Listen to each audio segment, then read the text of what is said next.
चरित्रहीन तो वो है जो पति के मरते दूसरों के संग रहने लग जाए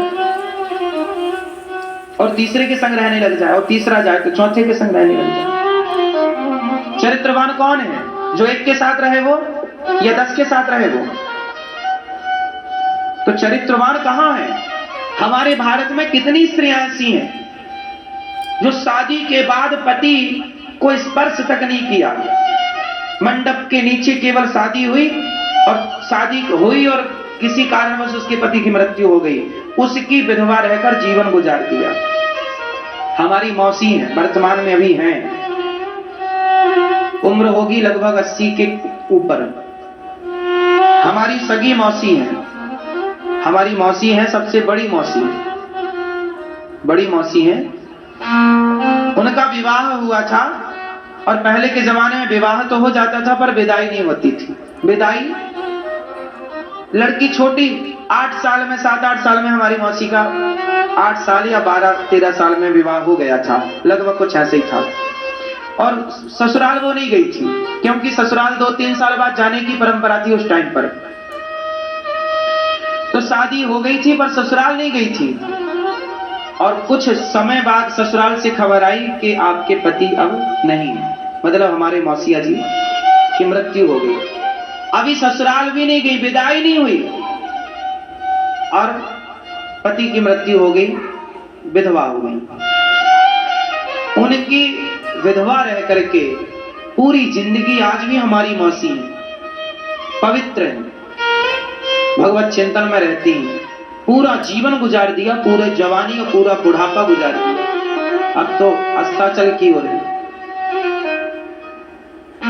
ऐसे लोग कहां मिलेंगे पूरी दुनिया में? जाओ ढूंढ के लाओ जरा, मिलेंगे? आपके परिवार में, आपके गांव में भी कुछ महिला ऐसी आपको मिल जाएंगी, आपके आसपास भी कुछ महिला ऐसी। पुराने जमाने के जो चरित्र हैं ये, आज के जमाने में अब भगवान जाने आगे क्या होता, लेकिन ऐसा भारत है अपना, क्यों जी नहीं है? अपनी इंद्रियों पर इतना कंट्रोल कि मन नहीं भटकने दिया, सारी जिंदगी रह गई और चरित्र पर दाग नहीं लगने दिया। ऐसी स्त्रियां पूरी दुनिया में कहीं पाई जाती हैं, सिर्फ भारत में पाई जाती है। इसलिए तो भारत विश्व गुरु रहा है, इसलिए भारत गुरु है कि दुनिया को चरित्र सिखाता है। एक बार स्वामी विवेकानंद जी अमेरिका गए, अन्य देशों में वो प्रवचन करते करते किसी देश में गए तो वहां पर अब स्वामी विवेकानंद जी जब अन्य देशों में प्रवचन करते हुए इंग्लैंड पहुंचे तो वहां पर प्रवचन करके जब नीचे उतरे तो एक सुंदर सी महिला जो बहुत गोरी थी, क्योंकि विदेशों में गोरे लोग होते हैं, बहुत सुंदर थी वो महिला, आई और स्वामी विवेकानंद जी से बोली कि आप बहुत सुंदर हैं और आप बहुत ज्ञानी हैं, आप बहुत बुद्धिमान हैं, मैं आपसे पुत्र चाहती हूं एक। यदि आपका पुत्र हुआ मेरे गर्भ से तो आपके जैसा विद्वान होगा, समझदार होगा, तेजस्वी होगा, एक बेटा चाहिए मुझे आपसे। स्वामी विवेकानंद जी ने देखा क्या कह रही है महिला, विदेशी महिला विवेकानंद जी से क्या कहती है कि आप मेरे पति बन जाओ, आप मेरे से शादी कर लो, आप मुझे पुत्र दे दो। स्वामी विवेकानंद जी ने कहा कि आपको मेरे जैसा बेटा चाहिए ना? हाँ। तो स्वामी जी ने कहा ठीक है, आज से तुम मेरी माँ, मैं तुम्हारा बेटा। क्या भरोसा कि मेरा बेटा मेरे जैसा हो, पर मैं तो मैं हूं ना, इसलिए आज से तुम मेरी माँ और मैं तुम्हारा बेटा। अभी लो बेटा, मैं आपका बेटा, आप मेरी माँ। ये दृष्टिकोण था भारत का। एक बार किसी अंग्रेज ने, किसी विदेशी ने कह दिया स्वामी विवेकानंद जी से कि तुम्हारे देश की जो स्त्री है ना वो माटी है, माटी। हमारे देश की जो महिला है ना स्त्री, गोल्ड है, गोल्ड, सोना। हमारे यहाँ की स्त्री ज्यादा सुंदर है, सोना है, सोना। तुम्हारे देश की औरत स्त्री माटी, माटी। स्वामी विवेकानंद जी ने जब ये बात सुनी तो स्वामी विवेकानंद जी ने कहा ठीक कह रहे हो तुम, तुम्हारे देश की नारी सोना है, हमारे देश की नारी माटी है। सुनो, माटी की बनती है गिलास, जिसे कुल्हड़ कहते हैं, और सोने की बनती है गिलास, जैसे गिलास कहते हैं। सोने की गिलास में कोई एक बार लस्सी पी जाए, दूध पी जाए, पानी पी जाए, जूस पी जाए, तो उसे धुलकर दूसरा भी पी सकता है। उस गिलास को धुलकर तीसरा भी यूज कर सकता है, चौथा भी यूज कर सकता है।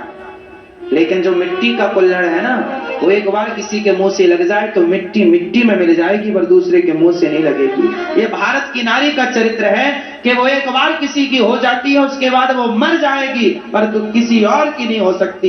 ये चरित्र भारत का है। तुम्हारे यहाँ तो कपड़े कम बदले जाते हैं, पुरुष ज्यादा बदले जाते हैं। हमारे यहाँ तो एक बार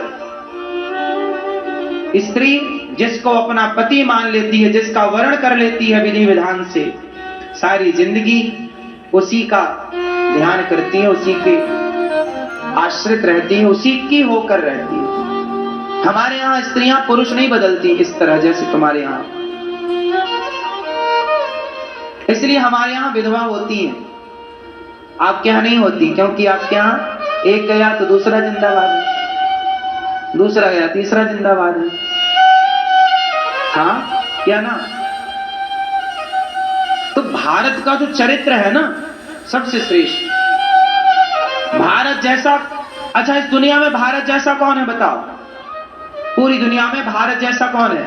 लगभग 206 देश हैं पूरी दुनिया में, लगभग, कुछ कम ज्यादा हो तो आप देख लेना। लगभग 206 देश हैं पूरी दुनिया में। अब बताओ 206 देशों में भारत जैसा कौन है?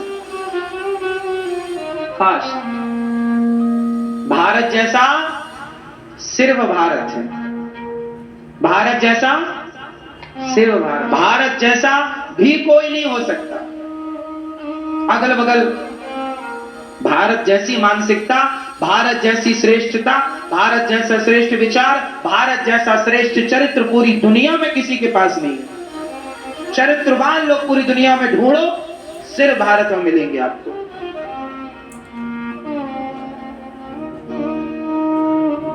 सात्विक लोग पूरी दुनिया में ढूंढो, भारत में मिलेंगे। शाकाहारी पूरी दुनिया में ढूंढो, भारत में मिलेंगे। योगी, जपी, तपी, तपस्वी, साधु संत, साधु संत जो विवाह नहीं करते। आज बताइए कोई मर्द, कोई पुरुष बिना स्त्री के रह सकता है? लेकिन हमारे देश में संत रहते हैं और ये परंपरा अनादि है। कितनी स्त्रियों के ऑफर स्वामी विवेकानंद जी को अभी बताया ना हमने, दिया उसने कि तुम हमारे पति बन जाओ ना, हम संत हैं। और संत तो संत रहेगा। इन्होंने, हमारे देश के तमाम संतों ने सारी जिंदगी ब्रह्मचर्य रहकर भगवान के चिंतन में गुजार दिया और चरित्र पर दाग नहीं लगने दिया। भगवान के ऐसे लोग दुनिया में सिर्फ भारत में होते हैं। इसलिए भारत की मिट्टी का सम्मान करो, भारत के संतों का सम्मान करो, भारत के लोगों का सम्मान करो। भारत में जो हमारे देश की जो कामवाली बाई है ना, वो कामवाली बाई को भी प्रणाम करो, क्योंकि उसके जैसा भी पूरी दुनिया में कोई नहीं है। भारत की कामवाली बाई भी श्रेष्ठ है, वो भी बड़ी पतिव्रता है। वो भले काम करती है, झाड़ू पोंछा बर्तन चौका, लेकर वो भी पतिव्रता है। हाँ या ना? हमारे देश में ना चरित्र आज भी माना कि कुछ लोग नालायक हैं, लेकिन आज भी हमारा देश चरित्रवानों में श्रेष्ठ। इसलिए भारत की मिट्टी प्रणाम करने योग्य है। इसलिए भगवान भी भारत में ही जन्म लेते हैं। 24 अवतार हुए, सारे अवतार भारत में, क्योंकि मनुष्यों को रहने लायक धरती कहीं है पूरी दुनिया में तो श्रेष्ठ माटी भारत की माटी है। पूरी दुनिया की माटी में सबसे श्रेष्ठ माटी भारत की माटी। मैं लंदन गया, वहां पूरे लंदन में मुझे पीपल का पेड़ नहीं मिला, पूरे लंदन में नीम नहीं मिली, पूरे लंदन में वट वृक्ष नहीं मिला। जो भारतीय पेड़ पौधे हैं ना, ये वहां नहीं होते। पता है आपको? भारत की चीजें केवल भारत में। जहां सूरज सबसे पहले आकर डाले अपना डेरा, वो भारत देश है। जहां गंगा है, यमुना है, सरयू है, सरस्वती है, कावेरी है वो भारत। भारत वो है जहां सारी ऋतुएं हैं, हर मौसम का आनंद, सर्दी है, गर्मी है, बारिश है। अन्य देशों में तो एक ही मौसम है, 12 महीने सर्दी या 12 महीने गर्मी या हमेशा बारिश। इसलिए भारत भगवान की धरती है, भगवान और भक्तों की भूमि है। तो आप अपने आप को क्या बनाएंगे? चरित्रवान। कलयुग का तीसरा घर कौन सा है? आप बताओ, कलयुग का तीसरा घर कौन सा है? क्या क्या है? चरित्रहीनता। कलयुग का तीसरा घर कौन सा? हाँ, जो चरित्रहीन है कलयुग उनकी खोपड़ी में बैठता। द्यूतम पानम स्त्रिया सूना। कलयुग का चौथा घर कौन सा है? मांस, अंडा, मुर्गी, मछली, बकरा, बकरी। जो आप लोग मतलब कुछ लोग जो खाते हैं। आप अंडा खाते हो? अंडा आप मछली खाते हो? मुर्गी खाते हो? छोटा वाला अंडा खाते हो? अच्छा, अभी तो खाते हो, बस ये बताओ। अच्छा, ये बताओ कि आप अंडा, मुर्गी भी खाते हो? हाँ या ना? और बकरा भी खा लेते हो? और भैंसा और गाय नहीं? और आदमी? गांव में कोई मरता होता तो फिर खाते नहीं उसको? भाई गांव में कोई मर जाए ना तो फिर पका के खा लिया करो। चलो आज मरा है भला, चलो खाते हैं। भाई जब आप मुर्गी खा सकते हैं, मुर्गी का मांस खा सकते हैं, मछली का मांस खा सकते हैं, बकरे का मांस खा सकते, तो दादाजी मर जाए तो दादाजी को भी खा लो पका के।